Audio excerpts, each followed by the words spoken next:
கரூர் சட்டமன்ற தொகுதி திமுக வேட்பாளர் ஆசி தியாகராஜன் ஆண்டாங்கோயில் கிழக்கு ஊராட்சியில் வான வேடிக்கை முழங்க தீவிர வாக்கு சேகரிப்பில் ஈடுபட்டார்.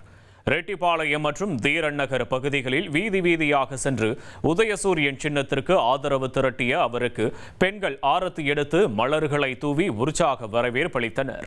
அப்போது பேசிய அவர், திமுக ஆட்சி அமைந்தால் வேலையில்லா பட்டதாரிகளுக்கான உதவித்தொகை 1500 ரூபாயாக உயர்த்தப்படும் என தெரிவித்தார்.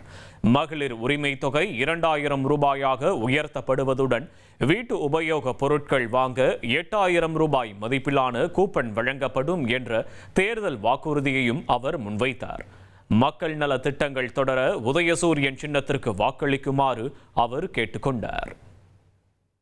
இப்பொழுது தேர்தல் முடிந்தவுடன் உங்களுக்கெல்லாம் ரூபாய் 8000 வழங்க உத்தரவிட்டுள்ளார். அதற்குரிய கூப்பன் உங்கள் அனைவரின் இல்லம் தேடி வரும். அதை நீங்கள் பெற்றுக்கொண்டு உங்களுக்கு தேவையான வீட்டு உபயோகப் பொருட்களை உங்களுக்கு பிரியமான கடைகளில் கொடுத்து அதை மாற்றிக்கொண்டு நீங்கள் பயனடையலாம். அன்பு மக்கள் சின்னம் நம்முடைய வேட்பாளரின் சின்னம்.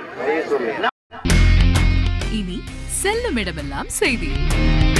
தந்தை டிவியின் வாட்ஸ்அப் சேனலை ஃபாலோ பண்ணினா செல்ல இருக்கும் இடமெல்லாம் செய்தி. இதோ QR கோட் இப்பவே ஸ்கேன் பண்ணுங்க, ஃபாலோ பண்ணுங்க.